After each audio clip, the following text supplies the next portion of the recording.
रहीम अस्सलाम वालेकुम। तो आज हम डिस्कस करने वाले हैं क्लासिकल क्रिमिनोलॉजी के बारे में। अब ये बात आती है 18th सेंचुरी में। एक फ़िलोसोफर था जिसका नाम था जेरेमी बेंथम। उसने एक व्यू एम्बेरस करना शुरू किया। वो व्यू ये था कि जो इंसान होते हैं वो अपने रेशनल थॉट प्रोसेस पे इन्हिसार करते हैं और वही रिज़ल्ट होता है उनके बिहेवियर का। और बेंथम कहता है कि जो इंसान होते हैं एक्ट करने से पहले दो चीज़ें देखते हैं। सबसे पहले कॉस्ट और दूसरा देखते हैं बेनिफिट। कोई भी काम करने से पहले हर इंसान रेशनल ही है और वो सोचता है कि इसकी कॉस्ट क्या है और इसका बेनिफिट क्या है।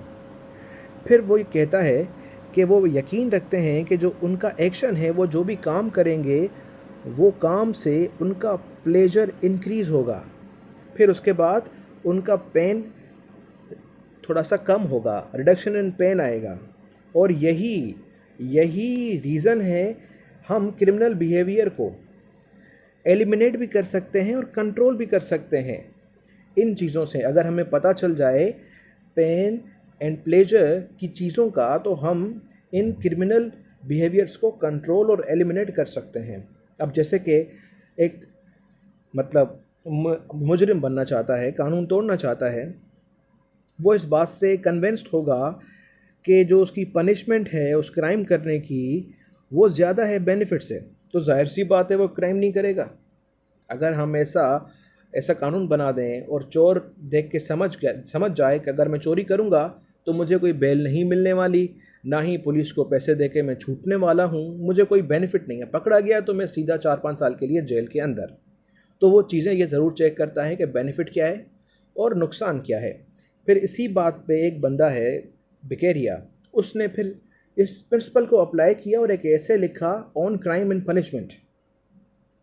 वो ये माना इस बात को कि हाँ, जो इंसान होते हैं वो प्लेजर को अचीव करना चाहते हैं और दर्द को अवॉइड करना चाहते हैं। इंसान प्लेजर चाहता है और दर्द को अवॉइड करना चाहता है। फिर उसने ये सजेस्ट किया कि हार्श पनिशमेंट और जो रूटीन यूज़ ऑफ टॉर्चर था पुराने दौरों में वो गलत है और वो हद से ज़्यादा है। अगर कोई कैदी कोई जुर्म करता है, कोई सा भी जुर्म करता है, उसको हम मौत की सज़ा दे देंगे तो ये सही चीज़ नहीं है, क्योंकि क्रिमिनल्स के लिए कोई रूम ही नहीं बच जाएगा। अगर कोई चोरी करने आया है तो वो चोरी करके निकल जाएगा। अगर चोरी करने की सज़ाए मौत है और कत्ल करने की भी सज़ाए मौत है तो वो चोरी भी करेगा और कत्ल भी करेगा।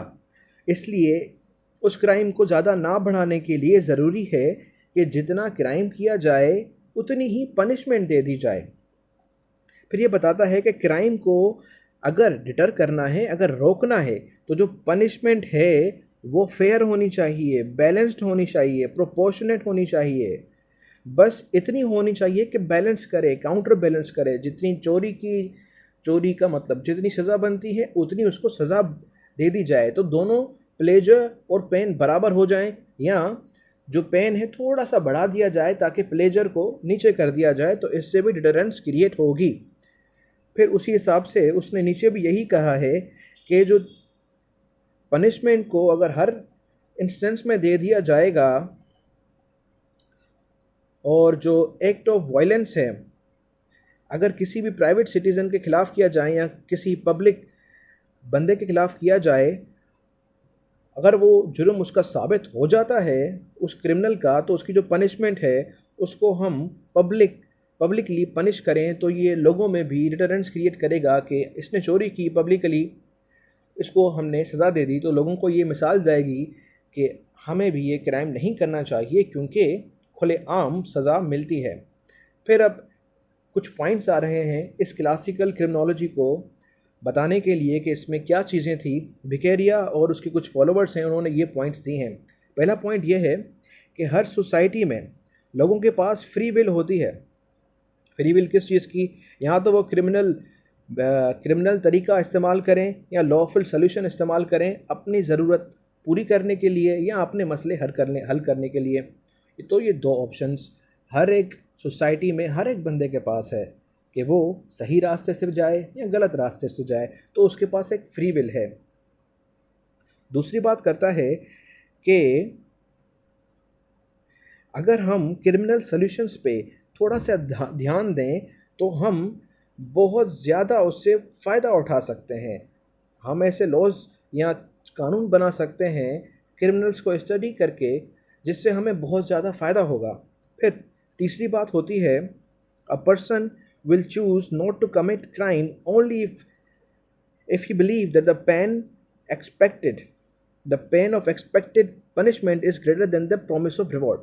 सीधी सी बात है, इसने ये कह दिया कि बंदा क्राइम करेगा ही नहीं अगर उसको ये पता चल जाए कि जो पेन है उस क्राइम का वो ज़्यादा है रिवॉर्ड से, तो वो क्राइम नहीं करेगा। इतनी सी बात है। अब इसके आखिरी पॉइंट पे आते हैं कि अगर आपने इफ़ेक्टिवली क्राइम को डिटर करना है तो जो पनिशमेंट है वो सख्त होनी चाहिए। सख्त मतलब बैलेंस होनी चाहिए, प्लेजर से थोड़ा सा ज़्यादा होनी चाहिए और होती रहनी चाहिए, सर्टन होनी चाहिए और जल्दी होनी चाहिए, ताकि क्रिमिनल्स को पता चल जाए कि क्राइम्स डज नॉट पे। उनको पता लगना चाहिए क्राइम्स डज नॉट पे। अब जो क्लासिकल पर्सपेक्टिव था वो पीनल प्रैक्टिसेस में 2 साल तक रहा और उसने ये किया कि प्रोपोर्शनेट कर दिया, मतलब पनिशमेंट्स को और क्राइम को उसके हिसाब से कर दिया। इससे ये हुआ कि हार्श पनिशमेंट्स थी वो रिड्यूस हो गई, हल्के क्राइम्स के लिए उनके मुताबिक हो गई, लेकिन फांसी वगैरह की सज़ा, उम्र कैद की सज़ा वहाँ पे रही। इसका जो कैच फ्रेज था क्लासिकल क्रिमिनोलॉजी का वो ये था, let the punishment fit the crime. जितना क्राइम किया है पनिशमेंट उसको उतनी ही मिलनी चाहिए। फिर आगे चलते हैं 19th सेंचुरी में एक नया व्यू जन्म लेता है जिसको हम कहते हैं 19th सेंचुरी पॉजिटिविज्म। इसको हम नेक्स्ट वीडियो में पढ़ेंगे। Thanks for watching. अल्लाह हाफिज़।